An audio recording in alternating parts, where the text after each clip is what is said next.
ask yourself this. Why is it that whenever a crime is committed by an individual, certain people start talking about entire communities? Look at the stage, look at the spotlight, look at the scripts they hand us every single time a tragedy tears a community apart.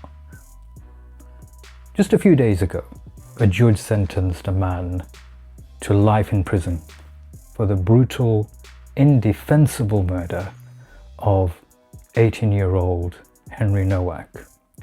What a horrific crime. A family shattered. And before the ink is even dry on the verdicts that was delivered, what happens? The vultures descend. Nigel Farage stands up demanding pure cold rage. Tommy Two Shekels Robinson grabs a microphone. They don't care about Henry Nowak. They care about the leverage. And then the script gets even bizarre. Tommy Two Shekels stands before a crowd, veers completely off script from the facts of the case, and start raging about Muslim Pakistanis. Just stop for a moment and connect the dots. Henry Nowak's killer wasn't a Muslim Pakistani. He was from a completely different background. So why bring them up? Why drag an entire community into a tragedy they had absolutely nothing to do with? Because to the puppet masters of the far right, it's a paint by numbers game of hate. You don't let facts get in the way of a good scapegoat. Now let's look at who pulls the strings. Follow the money. Connect the dots. Tommy Two Shekels is heavily funded and sustained by far-right Zionist networks. Think about the irony. He positions himself as a defender of Western Judeo-Christian values, whilst he's bankrolled by forces locked in a brutal geopolitical struggle against the Muslim majority regions of the Middle East.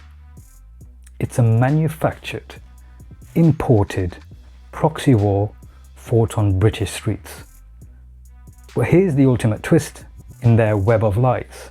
They pretend to care about Christians. Let's look at the facts.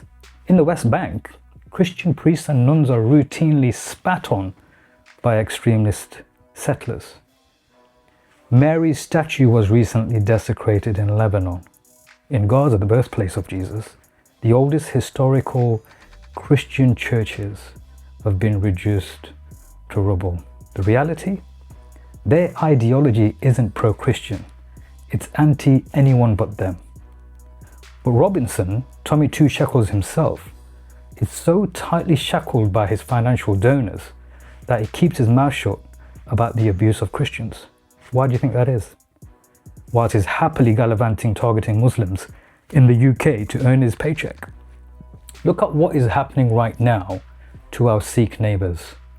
They're being unfairly targeted, harassed, and lumped into a collective guilt because of the actions of one individual. It's the same old trick. We have to wake up. When you stay silent because a community that doesn't look like yours is being attacked, you aren't staying neutral. You are feeding that machine, the ugly machine. You are validating the lie of collective guilt.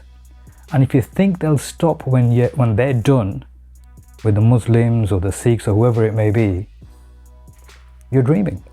It's only a matter of time before any of your communities, your family, your identity is next on their list. See, evil thrives in the silence of the good people. Communities only prosper, streets only become safer when the good people in the community have the courage to unite, step out of the silos and speak up together. The dots are all connected. The picture is clear. The only question left is, are we going to stay blind, or are we finally going to stand up and stop this cycle?